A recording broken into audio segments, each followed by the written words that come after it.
Bienvenidos al estudio del Zohar. Vamos a finalizar con la sección Bayet C. El Zohar explica a continuación. Y Elohim recordó a Rachel. Génesis 30:22. Se emplea aquí el nombre Elohim porque Rachel aún dependía de una estrella propicia, y por eso también se emplea aquí el término recordar, Zahar.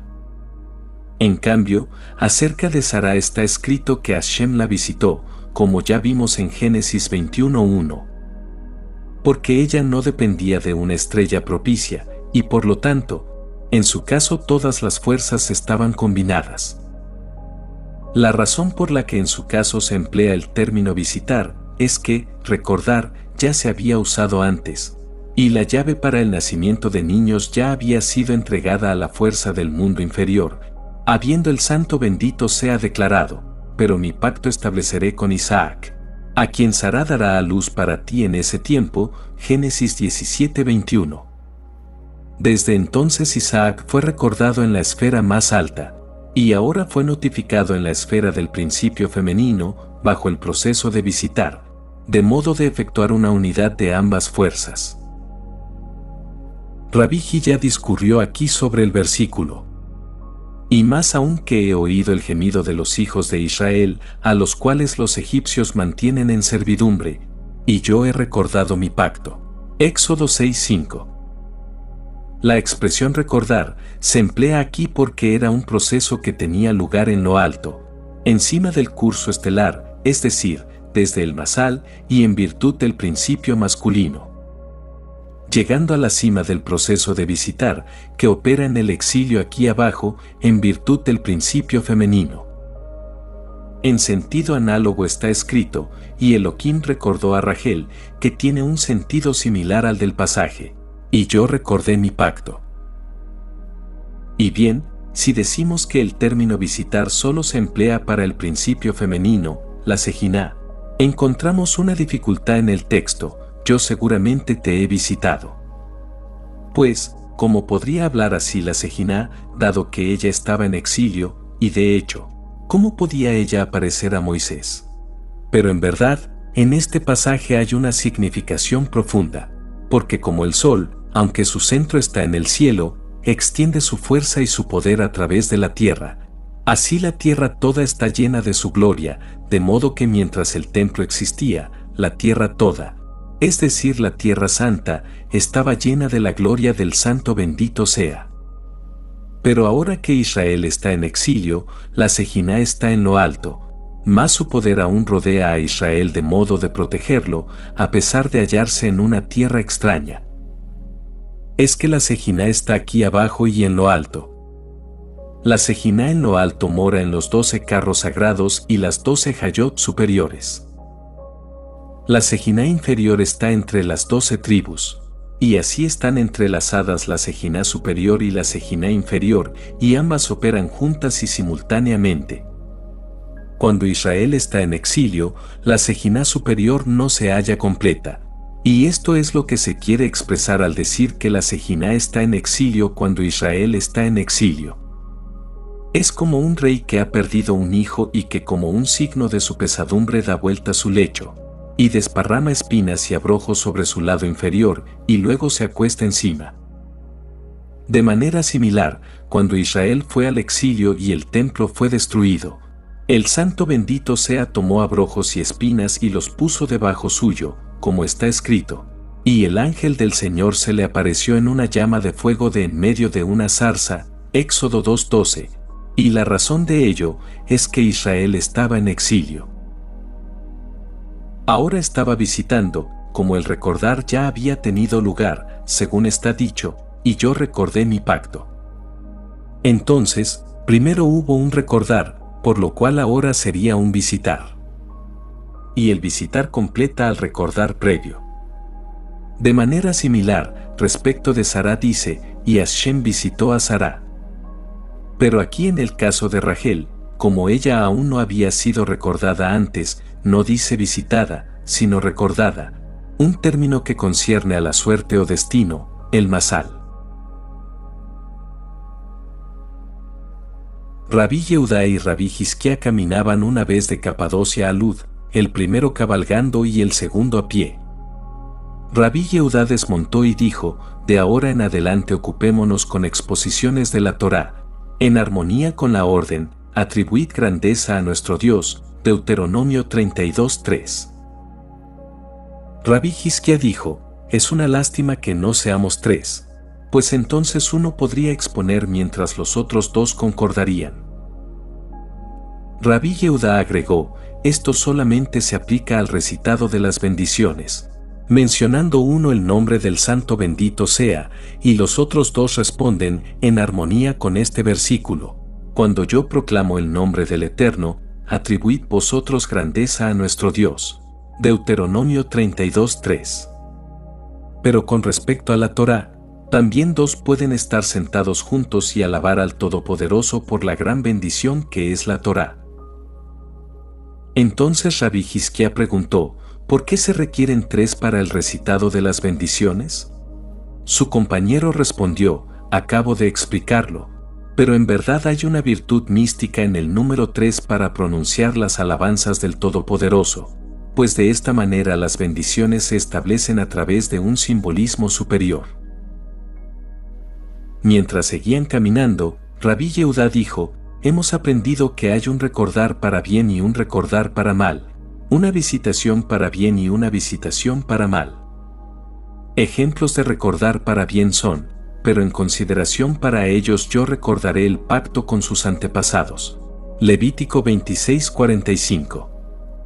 También, y Elohim recordó a Noaj, del Génesis 8:1. También, y Elohim recordó su pacto, Éxodo 2:24. Un ejemplo de recordar para mal es: así él recordó que ellos solo eran carne. Salmo 78:39. Encontramos visitación para bien en el pasaje: yo seguramente te he visitado, Éxodo 3:16. Encontramos visitación para mal en: entonces yo visitaré la transgresión de ellos con la vara, y su iniquidad con golpes, Salmos 89:33. En todos estos versículos hay referencias a grados del verdadero objeto de la fe, que abarca lo masculino y lo femenino, lo uno bajo el recuerdo y lo otro bajo visitación, y ambas son para bien. Por lo contrario, el recuerdo y la visitación para el mal se refieren al otro lado, la Sitra Ajará, con alusiones a dioses extraños y similares, abarcando masculino y femenino en una unión, uno masculino, bajo recuerdo, y el otro femenino bajo visitación, incesantemente ambos con propósito al mal. Haya sido influencias paralelas y opuestas. De la una fluye toda la inspiración de la fe verdadera y fluyen todas las santificaciones superiores. De la otra fluye lo que es malo, todas las especies de suerte y todas las clases y condiciones de maldad en el mundo. Rabí Hizquía dijo: seguramente es así. Feliz es aquel cuya parte está firmemente establecida en el buen lado y que no se inclina al otro lado, y que está libre de él. Rabí Yehudá dijo: seguramente es así, y feliz es aquel capaz de escapar de ese lado y felices son los justos capaces de librar guerra contra ese lado. Rabí Hizquía preguntó: ¿cómo? Rabí Yehudá comenzó en respuesta a discurrir sobre el versículo: porque con guía sabia harás tu guerra. Proverbios 24:6. Dijo: esta guerra se refiere a la guerra contra el lado malo, al que el hombre debe combatir y vencer, de modo de ser librado de él. Fue de esta manera que Jacob trató a Esab, que estaba en el otro lado, de modo de superarlo con destreza, como fue necesario para tener sobre él la mano desde el comienzo hasta el fin, como correspondía. Más aún, el comienzo y el fin encuadraban el uno y el otro, siendo el comienzo, mi primogenitura, que es la palabra hebrea Bejoratí, mientras que el fin se refería a mi bendición, la palabra hebrea Birjatí, de modo que las dos victorias estaban corporeizadas en dos vocablos de sonido similar. Feliz es así aquel que escapa de ellos y obtiene sobre ellos dominio. Obsérvese luego que recuerdo y visitación para bien van juntos en la fe verdadera, y feliz es aquel que se empeña en la fe verdadera de acuerdo con lo que está escrito. Ellos andarán tras del Eterno, que rugirá como un león. Oseas 11:10. Rabí Hizquía dijo, seguramente es así.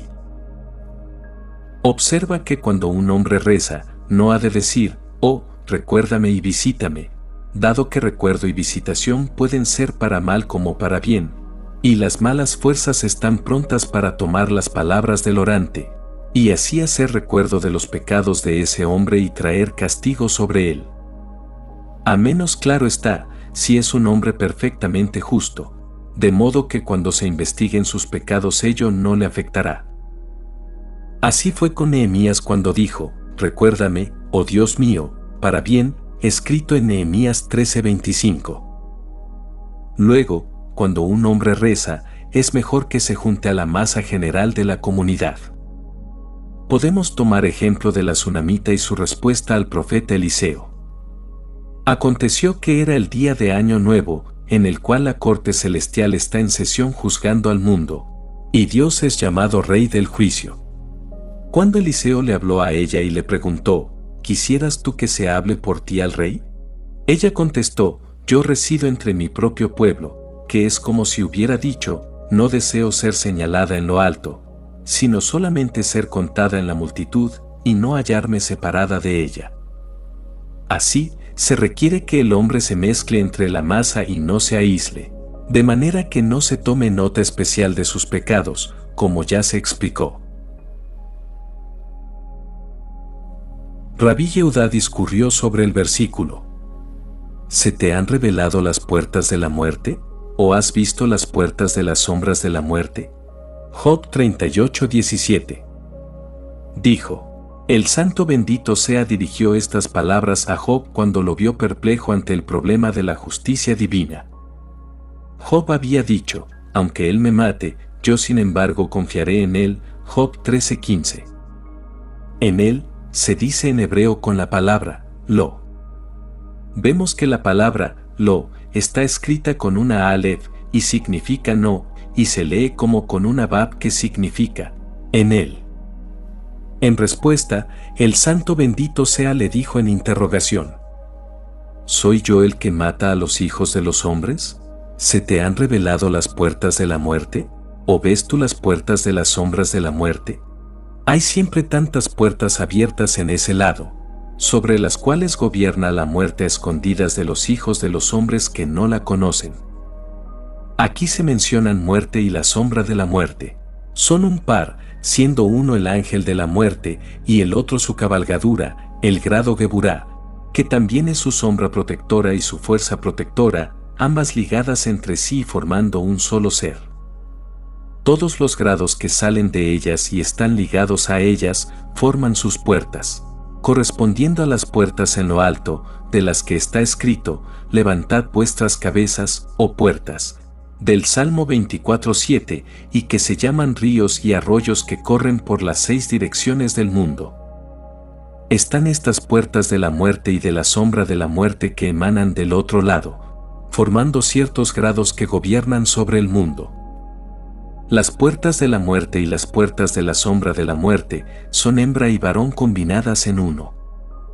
De ahí, en respuesta a las quejas de Job, se le dice, como la nube se consume y se desvanece, así el que baja al sepulcro no subirá más, Job 7:8, y así sucesivamente Dios le dijo, esas puertas te están reveladas como hallándose todas en mi poder, y destinadas a ser un día destruidas de sobre el mundo, como está escrito, Él barrerá la muerte por siempre. Isaías 25:8. Y Elohim recordó a Rachel, y Elohim la escuchó y abrió su matriz. El nombre Elohim se menciona aquí 2 veces, una para representar el mundo masculino y la otra al mundo femenino, habiendo sido necesarios los dos, pues el nacimiento de hijos depende del destino, el masal. Y bien, cuando Rachel se dispuso a llamar Yosef a su hijo, diciendo, el Señor me agrega otro hijo, Jacob supo que era ella la destinada a completar el número de las tribus y que ella misma no sobreviviría. De ahí que quiso irse inmediatamente pero no pudo realizar su deseo. Sin embargo, cuando estuvo por nacer Benjamín, Jacob se fue y partió de allí, de modo que la casa no se completara y el mundo de la santidad se completara en una tierra extraña. Así la Escritura dice, y el Eterno dijo a Jacob, retorna a la tierra de tus padres y a tu parentela, y yo estaré contigo. Génesis 31:2. En efecto, el Santo bendito sea le dijo, hasta ahora Rachel estuvo contigo, siendo el cimiento de la casa. En adelante yo estaré contigo y llevaré la casa contigo en su totalidad de 12 tribus. La misma idea está implicada en el versículo, y en cuanto a mí, cuando llegué de Padán Aram, Rachel murió junto a mí. Génesis 48:7. Y con esto Jacob quiso decir, fue por mí y a través mío que ella fue arrojada. Y otro vino y tomó la casa para habitarla conmigo.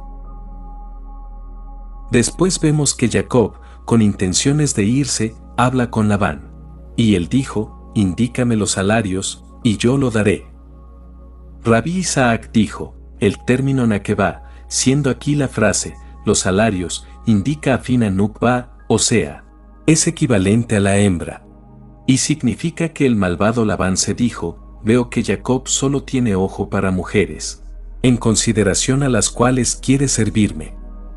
Por eso dijo efectivamente, he aquí que una mujer será tu salario como antes. Dime a cuál mujer echaste tus ojos y yo te la daré en retribución por tu servicio. Y Jacob dijo, no me darás absolutamente nada.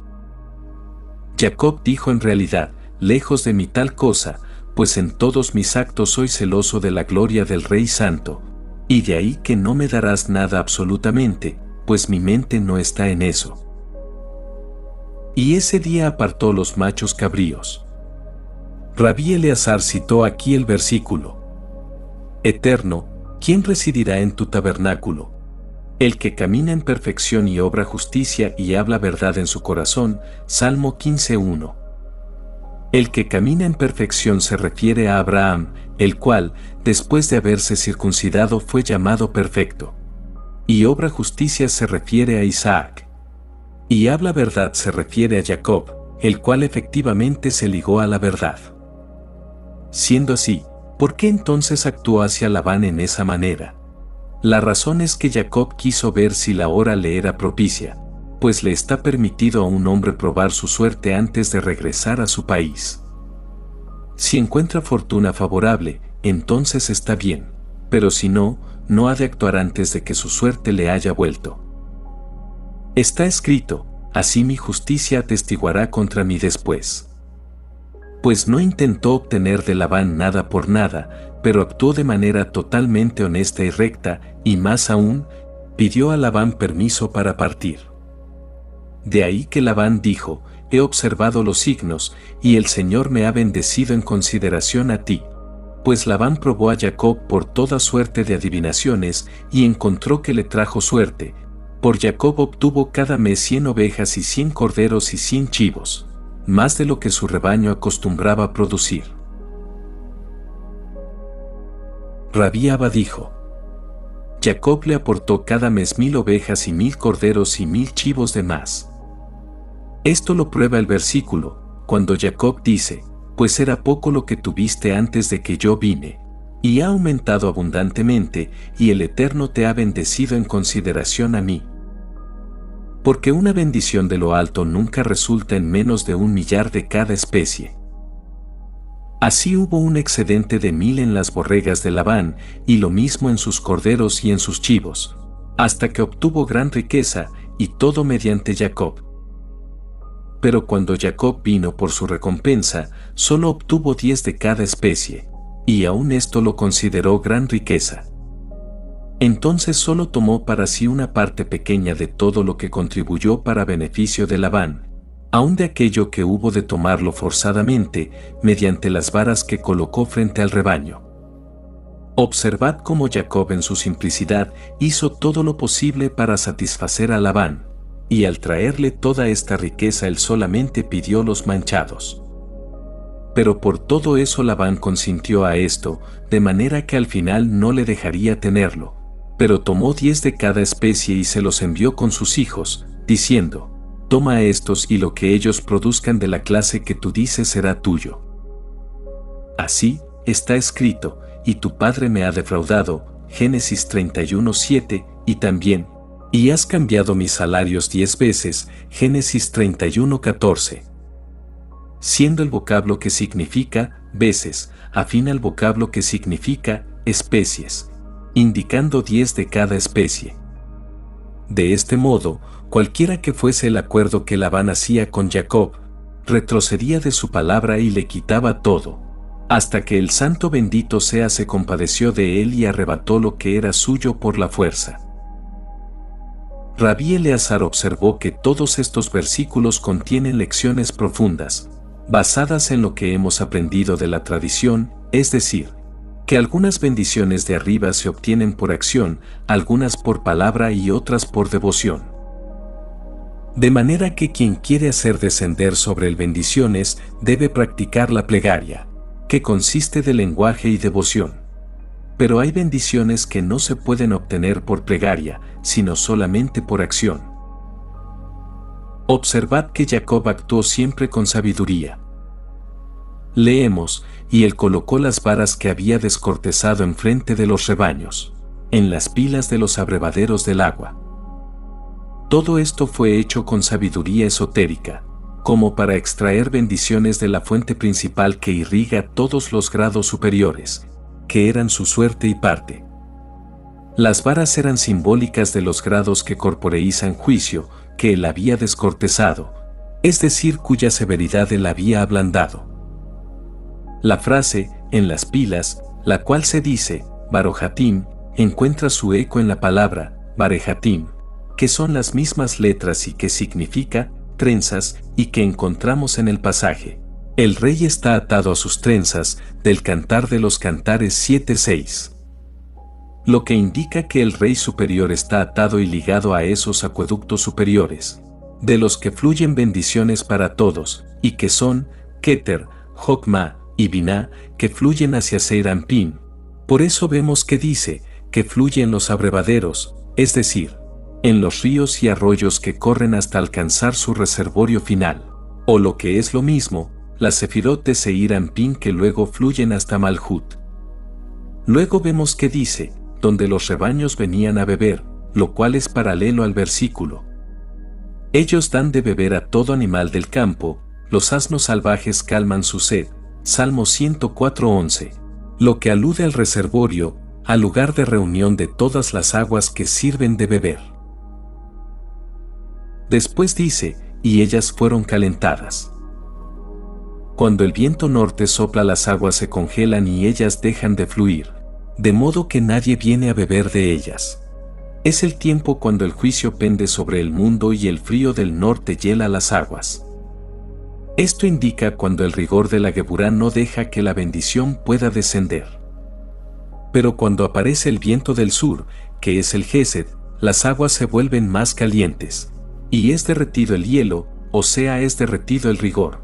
Por lo tanto, las aguas corren por su camino y todos vienen a beber de ellas, pues el calor del sur ha hecho que las aguas se derritieran, y todos vienen con gusto a beber las aguas después de que se han librado de la presión de la helada del norte. Así, todo lo que Jacob hizo contenía una profunda intención simbólica. Vemos que está escrito, y Jacob tomó varas de álamo tierno. Rabí Eleazar discurrió aquí sobre el versículo. Pues el Eterno eligió a Jacob para sí y a Israel para su tesoro propio, Salmo 135:4. Dijo, de las palabras del original no podríamos decir si fue el Eterno quien eligió a Jacob o a la inversa. ¿Qué significa lo primero? Lo sabemos del versículo paralelo que dice, pues la parte del Eterno es su pueblo, Jacob la porción de su heredad, en Deuteronomio 32:9. Sin embargo, también es verdad que Jacob, por su parte, igualmente eligió su heredad y su porción, y pasando por encima de todos los grados intermediarios, tomó para su suerte varas de álamo tierno, palabra que en hebreo se dice, libne, que equivale a blanco, simbólico del grado blanco del lado derecho. Y también dice, y del almendro y del sicomoro, que son simbólicos del grado rojo del lado izquierdo. Después se dice, y descortezó en ellas mondaduras. Lo que significa que separó la severidad de la izquierda. Y vinculó la izquierda con la derecha, mientras entró entre ellos y tomó de ambos a la vez, de modo que resultó una fusión unificada de dos colores, pero al mismo tiempo haciendo aparecer el blanco, es decir, haciéndolo predominar sobre el rojo. ¿Por qué todo esto? Para dirigirse al grado que era su propia porción de bendiciones de la fuente universal, y para colocar ese grado, que es el tercero, en las pilas de los abrevaderos, como ya se explicó. Y bien, de estas operaciones de sabiduría fluyeron bendiciones al mundo inferior, y todos los mundos son irrigados y bendecidos, como se dice, en la mañana devoró la presa. Génesis 49:27.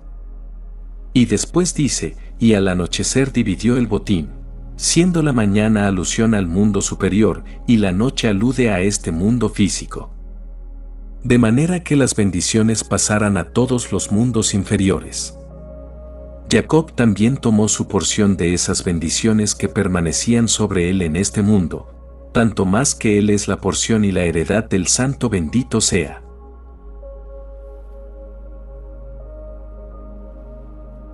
Rabí Yesé, el joven, visitaba con frecuencia la escuela de Rabí Simón. Al referirse un día al versículo, hay bendiciones sobre la cabeza del justo, de Proverbios 10:6, preguntó, ¿por qué dice sobre la cabeza del justo y no simplemente sobre el justo? Como respuesta, Rabí Simón dijo, esto es una referencia a la corona santa, como ya se explicó en otra parte. O también, la cabeza del justo puede referirse a Jacob, que recibió las bendiciones y las transmitió al justo, desde donde ellas se difundían hacia todos los lados, es decir, de Tiferet hasta Yesod, de modo que todos los mundos fueran bendecidos. Pero hemos afirmado que justo es el nombre dado al lugar del pacto, desde donde salen fuentes hacia afuera.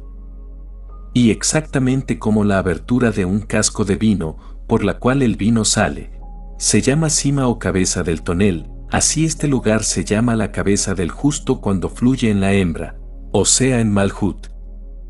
Además, quien logra mantener puro el signo del pacto sagrado y observa los preceptos de la Torá, se llama justo.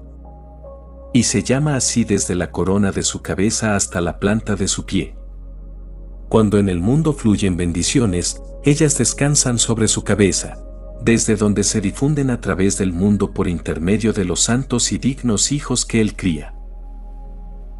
Rabí Yesé citó luego el versículo, he sido joven y ahora soy viejo, pero no he visto abandonado al justo. Salmos 37:25. Dijo, estas palabras, según nuestra enseñanza, las enunció el capitán del mundo, que concentró en ellas más sabiduría que lo que la gente creyera. Rabí Simón le dijo, hijo mío, esto es completamente verdad en cuanto trata del asunto de la sagrada unión. Es una alabanza de esta unidad, en la que nunca se encuentra día sin noche, pues la noche siempre se encuentra en el día. Y bien, el justo se atiene firmemente al mundo superior y también al mundo inferior. En cuanto a las palabras de ese mismo salmo, ni su simiente pidiendo pan. Su significado es que cuando la simiente avanza, ella no corteja a la hembra, pues ella siempre mora con él y nunca parte de él, y de ahí que siempre esté pronta para él. Pues la simiente no fluye salvo cuando la hembra está presente, y sus deseos mutuos se funden en un éxtasis indisoluble. De ahí que no tiene necesidad de pedir consentimiento. Rabí Yesé observó, este seguramente no es el caso durante el tiempo del exilio. Rabí Simón se sumó diciendo, en cuanto a la simiente, ella es, pues está escrito, su simiente. Pero no el mismo. Es decir, la efusión de las bendiciones solo ocurre cuando hay una estrecha unión de femenino con masculino. Cabe preguntar entonces, si la aseveración, y no he visto un justo abandonado, ¿se aplica esto al tiempo del exilio? La verdad es que el justo siempre está ligado al mundo superior y en esta medida nunca es abandonado.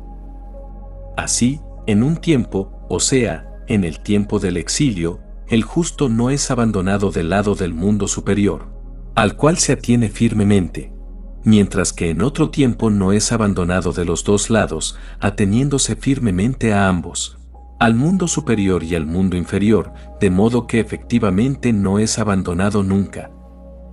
Este tzadik, este justo, también se llama el firmamento del cielo, como dice en Génesis 1:17.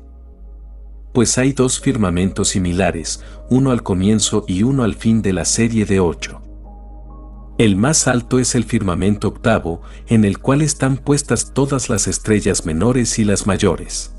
Es el no develado firmamento superior que sostiene la totalidad de las cosas y del cual fluye toda existencia. Este es el octavo firmamento, Binah, contando desde abajo, y así es el de más arriba y el punto de partida del cual reciben su existencia todas las cosas. Correspondientemente hay un octavo firmamento contando desde arriba, en el cual se hallan colocadas todas las estrellas y luminarias y lámparas. Este firmamento sostiene al todo y forma el confín del todo. Así son de la misma pauta el firmamento más alto y el firmamento final, formando juntos el río que fluye perennemente, de modo que el fin ya está incluido en el comienzo.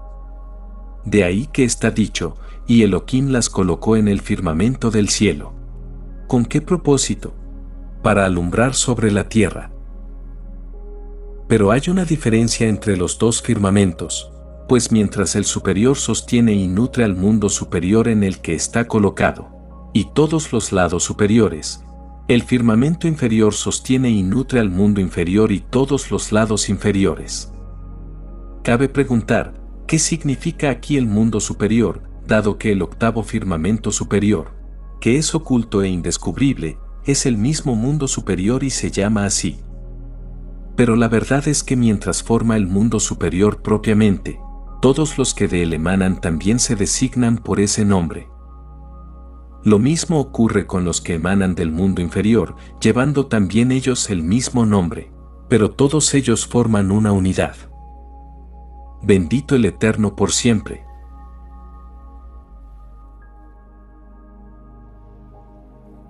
Está escrito, los árboles del Eterno tienen su abundancia, los cedros del Líbano que él ha plantado, en los que los pájaros hacen sus nidos. Y para la cigüeña, Hasidá, los abetos son su casa. Salmos 104:16. La referencia al Líbano ya se explicó en otra parte. Los pájaros también son esos dos referidos en muchos lugares, y de los cuales emergen huestes de otros pájaros. Pero ellos mismos son superiores, como emanación del Líbano, que está en el reino superior. Ellos están insinuados en las palabras, Labán tuvo 2 hijas. Los abetos son los 6 hijos superiores, los 6 hijos de Lea, simbólicos de las 6 direcciones del mundo, como ya se explicó. En ellos, la cigüeña ha hecho su casa. ¿Por qué se llama aquí con la forma femenina Hasidá, que además de significar cigüeña, literalmente puede entenderse como llena de misericordia? La verdad es que este mundo superior es realmente del principio femenino, pero habitualmente le damos un nombre masculino, el cual es Gesed, tanto más cuanto que en su despliegue es la fuente de la cual salen toda beneficencia y toda luz. Y así, como es Hasidá, brota de ella Gesed, misericordia o bondad, que es la luz primordial a que se refiere la sentencia, y dijo Elohim, que la luz sea, Génesis 1:3. Así es esa región de la cual está dicho, abetos son su casa, donde la palabra que significa abetos puede leerse como la palabra que significa, en la cabeza, o con las cabezas, que indica que hay otro mundo, que es Geburá, el cual tiene su habitación abajo y constituye la corte de justicia de este mundo. A esto podemos referir expresiones como, y dolió al Eterno, y lo apenó en su corazón, de Génesis 5:6. O también al verso, la ira feroz del Eterno, pues en los reinos de arriba, en el mundo de Atzilut, que es el mundo de la emanación, solo reside luz que difunde vida en todo el entorno. De ahí el dicho, no hay pesadumbre en la presencia de Dios. De ahí también que está escrito, sirve a Hashem con alegría, ven ante su presencia con cántico, Salmo 102. La palabra Hashem ya sabemos que son las letras Yud He, Bab He, lo que alude al mundo superior. Y la palabra presencia alude al mundo inferior. Feliz es Israel en este mundo y en el mundo por venir. Así, la Escritura dice, feliz eres tú, oh Israel. ¿Quién es como tú? Un pueblo salvado por Hashem, es escudo de tu ayuda, y esta es la espada de tu excelencia. Deuteronomio 33:29. Y colocó las varas que había descortezado en las pilas delante del ganado. Rabí Eleazar dijo, hay pecadores que o descuidan totalmente las palabras de la Torá, o bien si les dirigen una mirada, piensan que ellas son mera tontería. Pero en verdad la tontería está en sus propias mentes, pues todas las palabras de la Torá son sublimes y preciosas, y acerca de cada una de ellas está escrito, ella es más preciosa que rubíes, y con ella no pueden compararse todas las cosas que deseas. Proverbios 3:15. Desdichados todos aquellos tontos y gentes insensatas cuando el Santo bendito sea pida cuenta de ellos por el insulto inferido a la Torá, y ellos serán castigados por haberse rebelado contra su amo. Así la Escritura dice, porque no es una cosa inútil de vuestra parte, Deuteronomio 32:47, que implica que si hay una cosa vacía, su vacuidad es de vosotros mismos, dado que todas las cosas que uno puede desear no pueden compararse con ella. ¿Cómo pueden decir que la Torá es cosa vacua? Si Salomón dijo, si eres sabio, para ti lo serás, en Proverbios 9:12, que implica que quien es sabio en la Torá se beneficia con ello a sí mismo. Así la Torá está llena con todas las riquezas y nadie puede agregarle ni una letra. Pero si desdeñas, tú solo llevarás el desdén, como también dice el rey Salomón, pues el valor de la Torá no será por ello disminuido, y el desdén solo recaerá sobre la cabeza del desdeñoso, de modo de hacerlo perecer en este mundo y en el mundo por venir. Observad ahora, cuando las letras superiores se juntan y se ligan al grado que es el último de los grados santos superiores, y se llenan de él, y se enriquecen con bendiciones del mundo superior, este mismo grado está listo para calmar la sed de todos los rebaños de acuerdo a sus requerimientos, hallándose cada uno abrevado con juicio y con misericordia. Y bien, Jacob deseó instituir la plegaria de la noche y así restaurar la luz de la luna, y abrevarla y enriquecerla con bendiciones en todos los lados. De ahí que está escrito, y él colocó las varas. Estas varas significan severidad y fuerza que salen de la Geburá superior. Así Jacob, en su deseo de adecuarse a ese grado, colocó las varas, es decir, apartó todas las influencias de severidad y fuerza que las varas simbolizaban, y las colocó en las pilas del abrevadero, es decir, esas 4 pilas, las 4 hayot referidas en Ezequiel 1:5, que se hallan debajo del pozo que los príncipes cavaran, mencionado en Números 21:18. El pozo que era llenado de esos ríos y fuentes superiores. Pues cuando el agua sale de ese pozo sagrado, estos 4 reciben del todo, llamándose pilas, es decir, abrevaderos, por esta razón. Y a esa fuente irán para beber, tomando de allí los implementos de severidad y fuerza que cuadra a cada una. Así vemos que dice, frente a los rebaños. Además, está escrito, y concibieron, lo que literalmente se entiende como, se encolerizaron, indicando ello cuando están investidas de poder para castigar, así se acaloran y entonces vagan de un lado al otro por el mundo y atentamente inspeccionan los caminos de los hombres, ya sea para bien o para mal. Además leemos, y los rebaños se acaloraron a la vista de las varas. Tanto más que estas varas se calentaron y se hicieron cargo de los juicios que han de pronunciarse sobre el mundo, y los hijos de los hombres reciben sus castigos a través de ellos, como leemos en Daniel 4:14, por decreto de los ángeles se acuerda esto, y por dicho de los seres santos es la demanda. Rabí ya expuso el versículo, mi alma adhiere a ti, tu diestra me sostiene firmemente, Salmo 63:9. Dijo, el rey David pudo hablar así porque su alma siempre tendió al Santo bendito sea, y no se preocupaba por asuntos mundanales, y por eso el Santo bendito sea siempre lo sostuvo y nunca lo dejó irse. Así ocurre con cada hombre que tiende al Santo bendito sea. O también, David pudo haber considerado estas palabras como una plegaria de que su grado fuese coronado en el reino superior, pues cuando ese grado adhiere a los grados superiores para ascender tras de ellos, Entonces la diestra de Hashem lo sostiene, lo levanta y se le une, como leemos, y tu diestra me sostendrá, Salmo 131:10. Y también, y su diestra me abrazará, Cantar de los Cantares 8:3.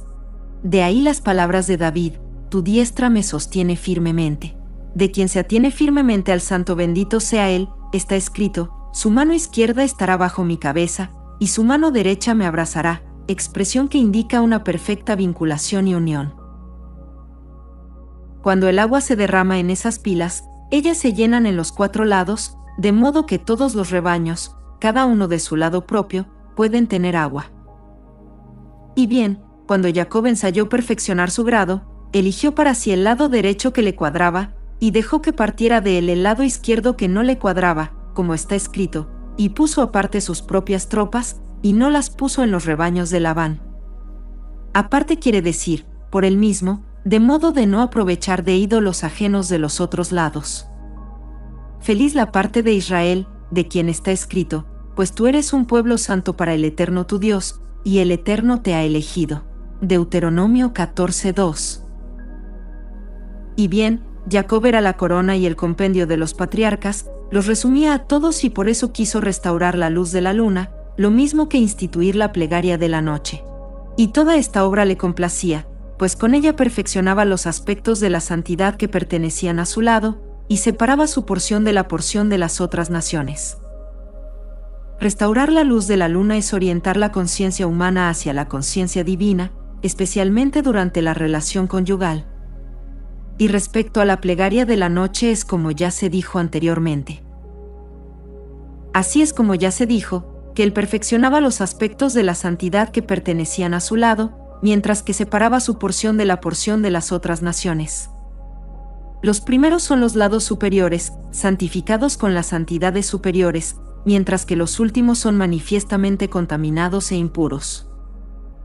De manera que Jacob puso sus propias tropas aparte, es decir, se preparó para la adopción de una fe que lo mantendría aparte, como está escrito, y el Eterno te ha elegido de entre todos los pueblos para que sea su corona, Deuteronomio 14:2. Más adelante vemos que dice, y no las puso entre el rebaño de Labán, que indica que no colocó su parte y suerte con ellos. Así Jacob, siendo la perfección de los patriarcas, estableció la verdadera fe y separó su parte y suerte de las de los otros pueblos. A semejante acción cabe aplicar las palabras, pero vosotros que adherís al Eterno vuestro Dios, estáis vivos cada uno de vosotros en este día.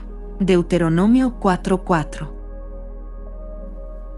Rabí Abba dijo, feliz es la porción de Israel, que es exaltado encima de las naciones idólatras, en virtud de que su grado está encima de lo alto, mientras el grado de la gente idólatra está abajo. El primero es del lado de la santidad. El pueblo idólatra es del lado de la impureza. Israel está a la derecha, los otros a la izquierda. Pero cuando el templo fue destruido, se pudo decir, él ha retirado su diestra, como se dice en Lamentaciones 2:3, acerca de lo cual también está escrito, sálvame con tu diestra y respóndeme, Salmo 67. Y desde entonces la izquierda ha estado reuniendo fuerza e impureza, y continuará haciéndolo hasta que el Santo bendito sea reconstruya el templo y establezca el mundo sobre su recto cimiento, y el orden recto será restaurado, y el lado de la impureza saldrá del mundo, como está dicho, y al espíritu inmundo lo haré salir del país, Zacarías 13:2. Y también, él eliminará la muerte para siempre, Isaías 25:8. Entonces Hashem quedará solo como está escrito, y los ídolos manifiestamente desaparecerán, Isaías 2:18. Y también dice, y solo el Eterno será exaltado en ese día, Isaías 2:17. Entonces solo él quedará, como está escrito en Deuteronomio 32:12, y no hubo Dios extraño con él, siendo entonces extirpado del mundo, de modo que tanto en el mundo superior como en el mundo inferior no habrá otro, salvo Hashem solamente, con Israel, el pueblo santo, rindiéndole culto. Porque entonces Israel será llamado santo, como está escrito, y será que los que fueren dejados en Sión, y los que quedaren en Jerusalén, serán llamados santos, es decir, todo aquel que está inscripto para la vida en Jerusalén, como está dicho en Isaías 4:3. Entonces habrá solamente un rey en lo alto y en lo bajo, y solamente un pueblo para rendirle culto, como está escrito. ¿Y quién hay semejante a tu pueblo Israel, única nación en la tierra? Crónicas 1, 17-21.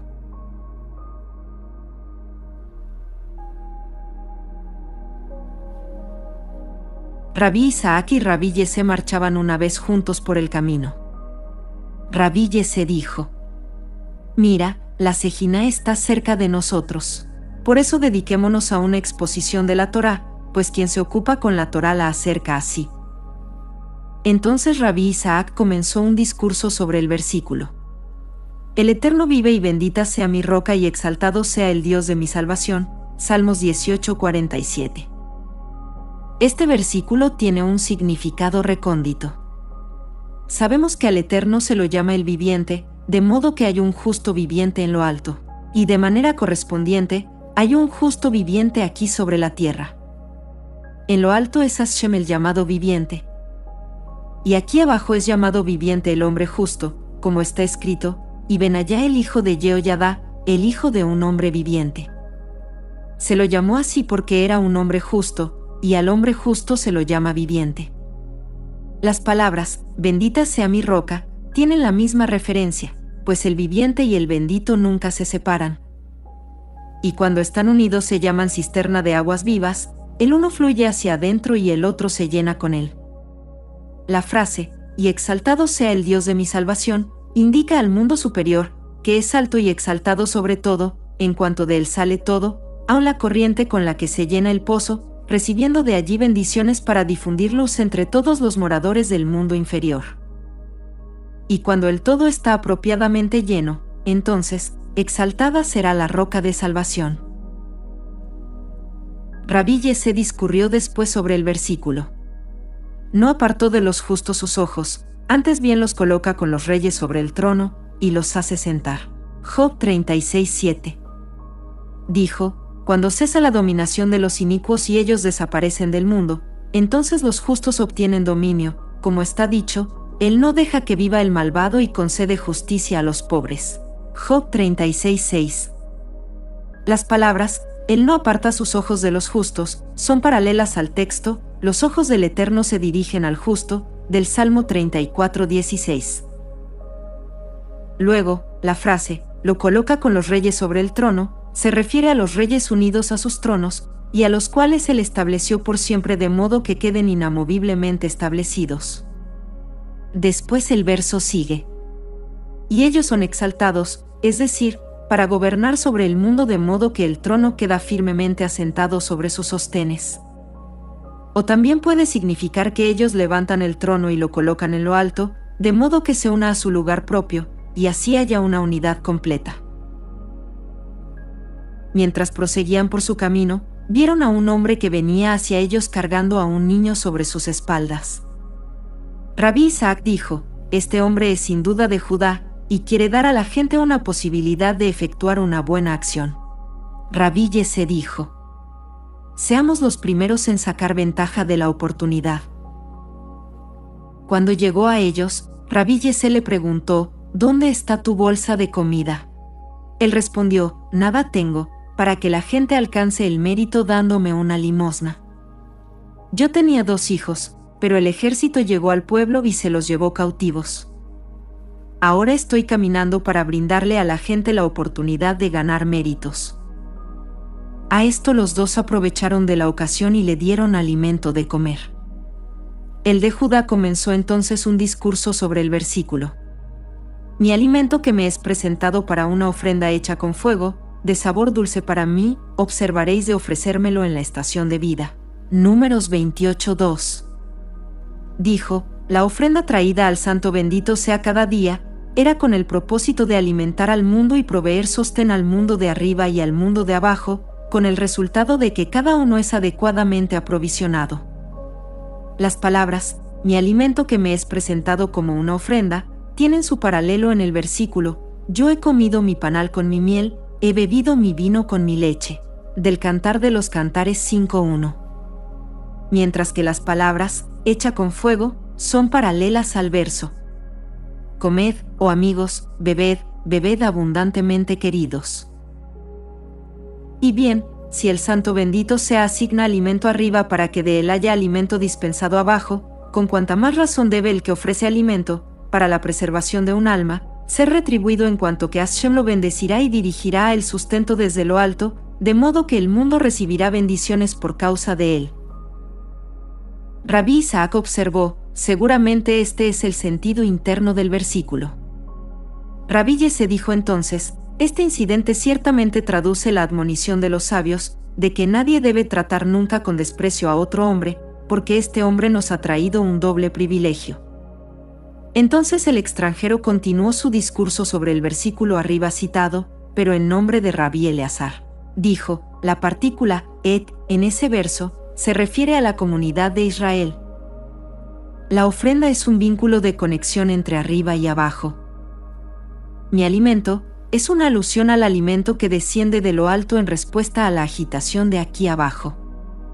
Luego, como una ofrenda de fuego, incluye a todas las otras huestes que reciben su sostén necesario, cada una en medida apropiada. La frase, de un sabor dulce para mí, significa la unificación del todo en un vínculo de unidad y buena voluntad, de modo de formar un emblema del mundo superior.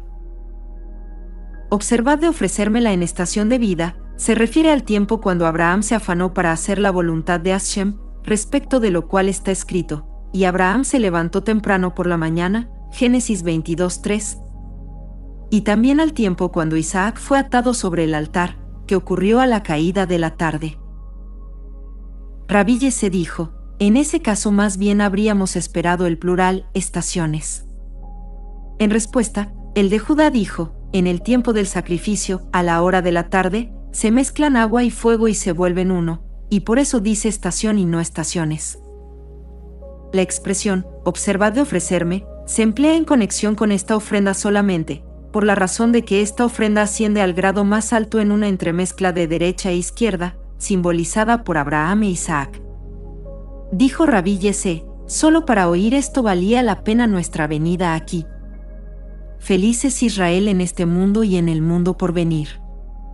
Acerca de esto está escrito, tu pueblo es de todos justos, ellos heredarán el país por siempre, la rama de mi plantación, la obra de mi mano con la que yo me glorifico, escrito en Isaías 60:21.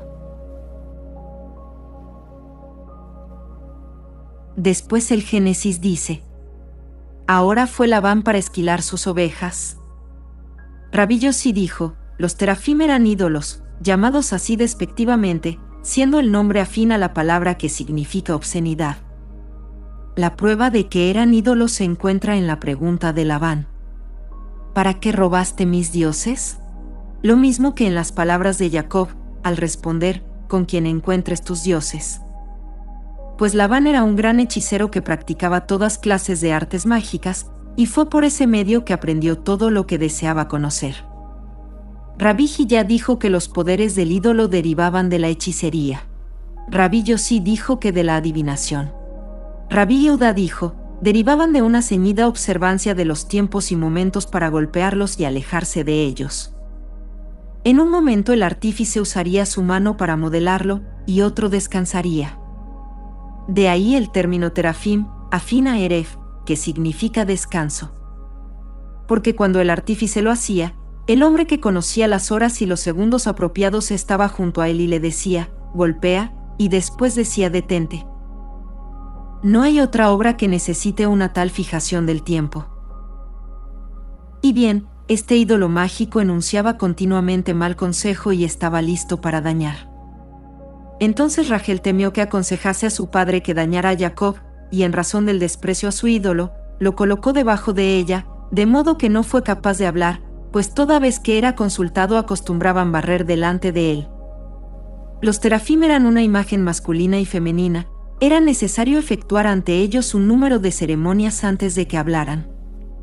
De ahí que Labán demoró 3 días antes de perseguir y no supo de la partida de Jacob, como está dicho, y se le dijo a Labán en el 3er día que Jacob había partido. Rabí Yehuda dijo luego, Labán se preparó de 2 maneras, se equipó con todas sus artes mágicas, y también con armas ordinarias para destruir a Jacob, como está dicho, un arameo iba a destruir a mi padre, escrito en Deuteronomio 26:5. Así, cuando el santo bendito sea vio que Labán se proponía destruir a Jacob, le advirtió diciendo: presta atención a ti mismo y no hables a Jacob bien o mal. Esto está en las palabras de Labán, cuando dijo: en el poder de mi mano está el hacerte daño, lo que quería mediante sus artes mágicas. Obsérvese que Labán cubrió en un día una distancia que a Jacob le tomó 7 días, y todo para destruirlo manifiestamente. Primero porque había huido. Segundo por la pérdida de los terafim. Y bien, en cuanto a Rachel, aunque su propósito era sacar a su padre de la idolatría, ella sin embargo fue castigada con no sobrevivir al alumbramiento de Benjamín, ni vivir con él una sola hora. Y todo ello debido al dolor que causó a su padre, no obstante su buena intención. Rabí Isaac dijo: todo el reproche que Jacob dirigió a Labán sirvió para hacerle conocer al santo bendito sea, como lo prueban las palabras de Labán: ve, Dios es testigo entre tú y mí. Pero obsérvese que luego está escrito que Labán dijo: el Dios de Abraham y el Dios de Nahor, juez entre nosotros. Esto indica que, pecador como era, retornó a su anterior culto idólatra, porque después de invocar al Dios de Abraham, agregó inmediatamente: el Dios de Nahor. Y Jacob juró por el temor de su padre Isaac. Preguntamos: ¿por qué el temor de su padre Isaac, y no por el Dios de Abraham? Esto fue porque no deseaba turbar el grado de la mano derecha en consideración a Labán. Además, no es justo que un hombre jure, aunque sea un juramento verdadero, por el reino más alto. Rabí Yossi dijo: verdaderamente, el juramento de Jacob era el más apropiado para la ocasión, pues él se dijo: mira, él ha invocado al Dios de Abraham, pero dejó afuera el nombre de mi padre, y por eso he de corregir la deficiencia. De ahí que juró por el temor de su padre Isaac. Otra explicación es que Jacob deseaba traer a su lado el grado de severidad contra Labán. Y Jacob fue por su camino, y los ángeles del Eterno lo encontraron. Rabí Abba discurrió sobre el versículo. Varón y hembra los creó, Génesis 5:2. Como corresponde que estudiemos atentamente las palabras de la Torá. Desdichados aquellos cuyo corazón está obstruido y cuyos ojos están cegados. Mira, la Torá los llama, diciendo: quien es sin pensamiento, diríjase acá. Y para quien carece de entendimiento le dice: ven, come de mi pan y bebe del vino que he mezclado. Proverbios 9:4. Pero no hay ninguno que le preste atención. Observad que este versículo contiene misterios sublimes, tiene un significado interno y uno externo. Así, un significado es que el sol y la luna están estrechamente unidos, como está implicado en el pasaje: el sol y la luna permanecen silenciosos en la habitación de ella, Habacuc 3:11. Y otra es que Adán y Javá fueron creados como una pareja unida, y como se unieron juntos, el santo bendito sea los bendijo. Pues la bendición solamente reside allí donde hay varón y hembra. Obsérvese que cuando Jacob salió a su viaje hacia Harán todavía estaba solo, porque todavía no se había casado. ¿Qué dice la Escritura sobre esa ocasión? Dice: y él alumbró sobre el lugar, Génesis 28:11. Y solo se le prometió liberación en un sueño. Pero ahora que estaba casado y venía con todas las tribus, legiones celestiales le suplicaron, como está escrito: y los ángeles del Eterno lo encontraron. Mientras antes fue él quien suplicara al lugar, un indicativo de la Sejiná, ahora eran ellos, los ángeles que rodean la Sejiná, quienes le suplicaron a él, por la razón de que fue en mérito a Jacob y las tribus, que ellos fueron irrigados por el agua del gran mar. Es decir, los ángeles fueron bendecidos por los actos de Jacob. Más aún, mientras antes él solamente los vio en un sueño de la noche, ahora los veía con ojos abiertos y a plena luz del día, como está escrito. Y Jacob cuando los vio dijo: este es el campamento del Eterno. Cabe preguntar, ¿cómo los reconoció? La respuesta es que eran los mismos ángeles que había visto en su sueño. De ahí que los llamó Mahanaim, que significa 2 campamentos, lo que indica el campamento que se le había aparecido en lo alto, y el campamento que ahora aparecía abajo. ¿Por qué se le aparecieron para suplicarle? porque la Sejina lo acompañaba a fin de que anduviera con su casa, su hogar. Y ella estaba también esperando el nacimiento de Benjamín, de modo de hacer el hogar de ella con Jacob según lo preordenado. Es con referencia a esto que la Escritura dice, y Jacob nuevamente estará tranquilo y cómodo, y nada lo asustará, escrito en Jeremías 30:10. Bendito sea el Eterno por siempre. Amén y amén.